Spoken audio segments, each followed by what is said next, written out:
আমাকে কোনোই দিয়ে আমার বুকে এত জোরে মেরেছে, আমি সেখানে সেন্সলেস হয়ে পড়ে যাই। আপনারা বৈষম্য বিরোধী আন্দোলন করলে আপনারা আমাদের সাথে এরকম আচরণ করতে পারেন না। এই আন্দোলন আমরা সফল করেছি। বেসরকারি বিশ্ববিদ্যালয়ের কোনো দরকার ছিল না এই আন্দোলনে নামার। আপনাদের এই ছাত্র সংগঠন মানি না, মানব না, কাদের রক্তের উপর দাঁড়িয়ে ওই জায়গাতে আছেন, প্রাইভেট আছে, সকলেই আছে। এইটার ঘোষণা আপনারা শহীদ মিনারে করুন। আমরা এটার ঘোষণা শহীদ মিনার থেকে শুনতে চাই। তারা আমাদের এই কথা প্রত্যাখ্যান করলো। তারা বললো না, তারা মধুর ক্যান্টিনেই তাদের দল ঘোষণা করবে।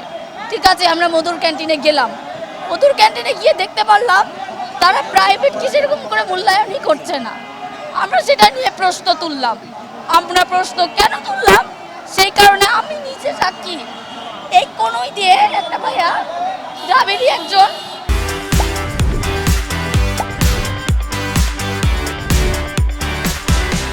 আমাকে কোনোই দিয়ে আমার বুকে এত জোরে মেরেছে, আমি সেখানে সেন্সলেস হয়ে পড়ে যাই। আপনারা বৈষম্য বিরোধী আন্দোলন করছেন, কেমন? আপনারা বৈষম্য বিরোধী আন্দোলন করলে আপনারা আমাদের সাথে এরকম আচরণ করতে পারেন না। 18 তারিখ থেকে যদি আমরা না থাকতাম, আপনাদের কখনোই এই আন্দোলন সফল হতো না। এই আন্দোলন আমরা সফল করেছি। বেসরকারি বিশ্ববিদ্যালয়ের কোনো দরকার ছিল না এই আন্দোলনে নামার, কিন্তু এই আন্দোলনে আমরা যে পরিমাণে ভূমিকা পালন করেছি, আপনারা সেটাকে এখন চূড়ায় ফেলে দিয়েছেন। এবং আজকে যেভাবে আমি বলতে চাই, আজকের এই ঘটনাকে দাবি আজকে আমাদের প্রাইভেট বিশ্ববিদ্যালয়ের ভাই বোনদেরকে যেভাবে মেরেছে, যেভাবে আমার বুকে ঘুষি দিয়েছে, আমাকে পালানো হয়েছে, আমি তার তীব্র নিন্দা জানাই। এবং বলতে চাই, আপনাদের এই আপনাদের যে ছাত্র সংসদটা গঠন করলেন, আমরা প্রাইভেট বিশ্ববিদ্যালয় থেকে এটা প্রত্যাখ্যান করছি। আমরা আপনাদের এই ছাত্র সংগঠন মানি না, মানব না, এবং আমরা ছাত্র সমাজ এটাকে প্রত্যাখ্যান করছি। আপনারা আমার ভাইয়ের রক্তের উপর দাঁড়িয়ে আমাদের সাথে বিট্রে করেন। আমার বুকে আপনি ঘুষি দেন, আমাকে আপনি পাড়ান।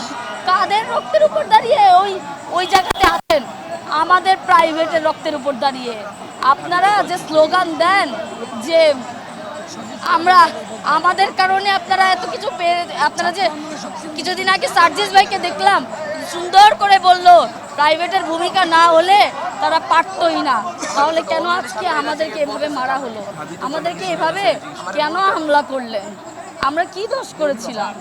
জুলাই গণঅভ্যুত্থানে প্রাইভেটের ভূমিকা কেমন ছিল? তারা আজকে একটি ছাত্র সংগঠন ঘোষণা দিচ্ছে, প্রাইভেট চেয়েছিল যে তাদের সাথে আলাপ করে যাতে নতুন একটি ছাত্র সংগঠনে তাদের অবস্থান থাকে। কারণ আমরা দেখতে পেরেছি এই গণঅভ্যুত্থানের পরবর্তী সময় বৈষম্যবিরোধী ছাত্র আন্দোলনে আমাদের প্রাইভেট থেকে কতটুকু স্পেস দিয়েছে এটা আপনারা ভালো করেই জানেন। প্রাইভেটকে তারা গায়েব করে দিয়েছে। নতুন ছাত্র সংগঠনে আমাদের স্পেস তারা দিচ্ছিল না। এখন পর্যন্ত শুধুমাত্র ঢাবি কেন্দ্রিক করছিল,